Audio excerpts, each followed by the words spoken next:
Hello everybody, my name is James, hope you're all doing well, and welcome back to another video. So Ferrari had an interesting issue during the first day of testing, Red Bull say their car's on the weight limit for this season, and Mercedes seem very positive after getting their car out on track in Bahrain.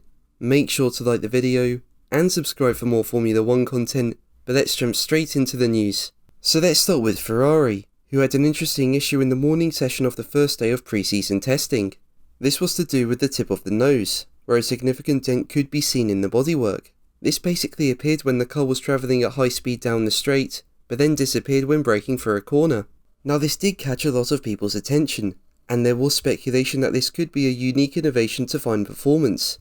But having a dent in the bodywork is probably only going to have a negative effect on the aerodynamic efficiency, and Ferrari confirmed that the bending of the bodywork was not intended. Now this was solved, but the SF23 was also seen bouncing. You could see this with quite a few teams actually, with them bouncing away down the straights. This could be to do with teams experimenting with ride height, but what you've also got to remember is that there's a big bump at the end of the straight, and that's obviously going to cause bouncing. But it did look like the Ferrari was just bouncing off its own accord, although it didn't look as aggressive as last year. But let's move on to Red Bull, where team advisor Dr. Helmut Marko has said the team are right at the weight limit for this season. As we know, last year the team started the season well over the minimum weight limit, but they are looking to avoid that this year. And speaking about how the development of the RB19 is going, Marko said, "We're at the weight limit. That was a strong performance by the team, considering how far over it we were last year. It's almost frightening how early we were ready with the new car this year, and how smoothly everything has worked so far." Now according to Sky's Ted Kravitz, Red Bull will introduce the lightweight chassis that was rumoured to have been developed last season, but never raced.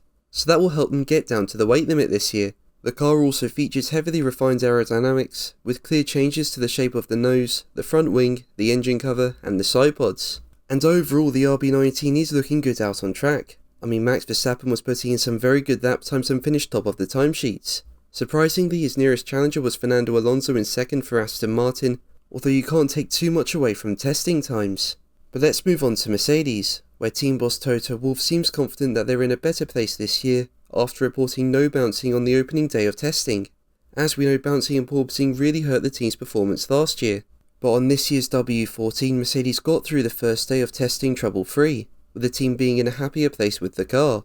Wolff was quoted by Sky F1 as saying, "It seems to be balanced in the right way. There's no bouncing, which is good news, apart from the big bump at the end of the straight. It's a good starting point. We're gathering a lot of data because it's important to correlate, obviously after last year, and trying different things." So that will be good news for the team, who overall had a decent first day of testing. Whilst George Russell finished 9th, most of his time was spent doing high downforce and high fuel runs, which isn't going to make the car quick over one lap. Lewis Hamilton meanwhile finished 6th, and he believes the team can close the gap to Red Bull and Ferrari this year. He said, "I think this year everyone's a lot more grounded. We perhaps won't be the fastest out the gate, but we have the potential to hopefully be closer and to close the gap early on in the season." But what do you think? Let me know in the comments below. But that's going to be the video from me today. Thank you ever so much for watching. Make sure to like and subscribe for more videos, and until the next one, take care. Bye.